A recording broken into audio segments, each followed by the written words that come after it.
যোৱাকালি অসম চৰকাৰে কেবিনেটত যি ধৰণে সিদ্ধান্ত আমি দেখা পালোঁ যে ৰূপসী এয়াৰপোৰ্টৰ যিটো নামাকৰণ লৈ যি ধৰণে চিন্তা কৰিছে গুৰুদেৱ কালীচৰণৰ নামত যি নামাকৰণৰ চিন্তা কৰিছে সেই ক্ষেত্ৰত আমি অলপ দুখ পাইছোঁ কোচ ৰাজবংশী জনগোষ্ঠীয়ে বা বিশেষকৈ আমি আক্ৰাশ হোৱে যে এটা সময়ত কোচ ৰাজবংশী জনগোষ্ঠীৰ যিসমূহ আমাৰ ইতিহাস আছে এই ইতিহাসসমূহ টোটালি এটা ধ্বংস কৰা এটা ষড়যন্ত্ৰ বা টোটালি এটা কিবা এটা চিন্তা কৰিছে বুলি আমাৰ অনুভৱ হৈছে।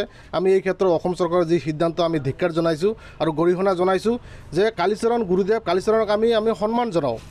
আমি তেখেতক যথেষ্ট অৰিহণা আছে এই ক্ষেত্ৰত যি ৰূপসী এয়াৰপোৰ্টৰ নামাকৰণ লৈ যি চিন্তা কৰিছে এই ক্ষেত্ৰত আমাৰ ক'বলগীয়া বহুত কথা আছে। কাৰণ ৰূপসী এয়াৰপোৰ্ট দ্বিতীয় বিশ্বযুদ্ধৰ আগতেই যি আমাৰ জগদীন্দ্ৰ নাৰায়ণ চৌধুৰী ডাঙৰীয়া তেখেতে নিজে এয়াৰপোৰ্টৰ নামত মাটি দান কৰিছিল। সেই সময়ৰ পৰাই আমাৰ কিন্তু এটা সময়ত কি কৰিছিল ইংৰাজ সময়ত এই ৰূপসী এয়াৰপোৰ্টৰ যোগেদি যুদ্ধ কৰিছিল।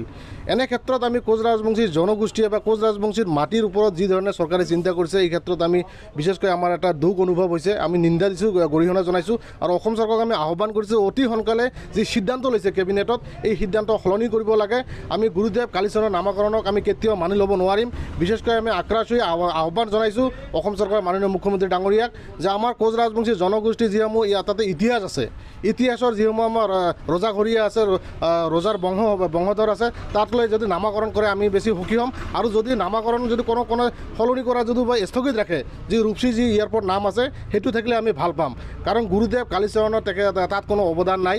আমি গুৰুদেৱ কালীচৰণক আমি সন্মান জনাওঁ, তেখেতক আমি বেয়া নাপাওঁ, কিন্তু গুৰুদেৱ কালীচৰণে বেলেগ চিন্তা কৰিলে হ'ল। কিন্তু আজিৰ তাৰিখত চাওক, আজিৰ তাৰিখত ৰূপসী এয়াৰপোৰ্ট কোচ ৰাজবংশী জনগোষ্ঠী তাতে আমাৰ যি আমাৰ ৰজাঘৰীয়া বিশেষকৈ আমাৰ ৰজাই প্ৰদান কৰা মাটি এয়াৰপোৰ্টৰ নামত মাটি প্ৰদান কৰিছিল। এই ক্ষেত্ৰত আমাৰ যি ইতিহাস এই ইতিহাস আমাক টোটালি এটা ধ্বংস কৰা এটা ষড়যন্ত্ৰ হৈছে।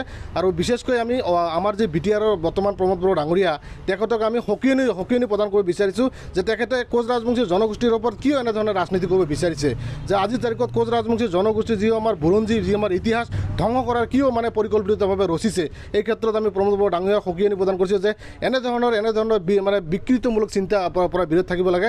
আৰু বিশেষকৈ UPPL যিসমূহ কোচ ৰাজবংশী জনগোষ্ঠীৰ প্ৰতিনিধিয়ে তাতে দলীয়ভাৱে কাম কৰি আছে আমি বিশেষকৈ কোচ ৰাজবংশী মানুহখিনিক আমি আহ্বান কৰিছোঁ যে আপোনালোকে UPPLৰ পৰা ওলাই আহক। কাৰণ কোচ ৰাজবংশী জনগোষ্ঠীক ইতিহাস ধ্বংস কৰা এটা পৰিকল্পনা প্ৰমোদ বড়ো ডাঙৰীয়াই ৰচিছে। এই ক্ষেত্ৰত কিন্তু আমি ধিক্কাৰ আৰু নিন্দা জনাইছোঁ। আৰু বিশেষকৈ প্ৰমোদ বড়ো ডাঙৰীয়া যি ধৰণে এটা কোচ ৰাজবংশী জনগোষ্ঠীৰ ওপৰত যি ধৰণে এটা নিষ্ক্ৰিয় ৰাজনীতি এই নিষ্ক্ৰিয় ৰাজনীতিক আমি সদৌ কোচ ৰাজবংশী ছাত্ৰ সন্থাই আক্ৰাশ হৈ আমি ধিক্কাৰ জনাইছোঁ। অনাগত দিনত এনেধৰণৰ চিন্তাধাৰা বা এনেধৰণৰ নিকৃষ্টমূলক ৰাজনীতি কৰাৰ কাৰণে বিৰত থাকিবলৈ আহ্বান কৰিছোঁ। আৰু কোচ ৰাজবংশী জনগোষ্ঠীৰ যিসমূহ আমাৰ প্ৰতিনিধি আছে UPPLত বিশেষকৈ কাম কৰি আছে ৰাজনৈতিক দলত আমি ওলাই আহিবলৈ আহ্বান জনাইছোঁ। আৰু যদি ওলাই নাহে নিশ্চয় কিন্তু এইসকল ব্যক্তিয়ে কিন্তু ৰাইজৰ ৰোষত পৰিব। আৰু আমি বিশেষকৈ আমি অসম চৰকাৰৰ মাননীয় মুখ্যমন্ত্ৰী ডাঙৰীয়াক আমি আহ্বান কৰিম সদৌ কোচ ৰাজবংশী ছাত্ৰ সন্থা চমুকৈ আক্ৰাশ হোৱে যে অতি পলমে যি চিন্তা চৰ্চা কৰিছে কেবিনেটত বা যি আমাৰ ৰূপসী এয়াৰপোৰ্টৰ নামটো সলনি কৰা চিন্তা কৰিছে এই ক্ষেত্ৰত কিন্তু কেতিয়াও সম্ভৱ নহয়। আমি কেতিয়াও মানি নল'ম।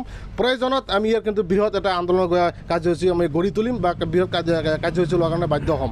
কাৰণ ইয়াতে আমাৰ কোচ ৰাজবংশী জনগোষ্ঠীৰ স্বাভিমান জড়িত হৈ আছে, কোচ ৰাজবংশী জনগোষ্ঠীৰ ইতিহাস জড়িত আছে।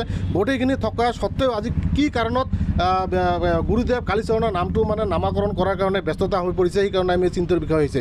আমাৰ এটা অনুভৱ হৈছে, আমি আক্ৰাশী অনুভৱ কৰিছোঁ যে এটা কোচ ৰাজবংশী জনগোষ্ঠীৰ যিসমূহ আমাৰ ঐতিহ্য বা যিসমূহ ইতিহাস আছে এইটো টোটালি এটা ধ্বংস কৰাৰ এটা পৰিকল্পনা ৰচিছে।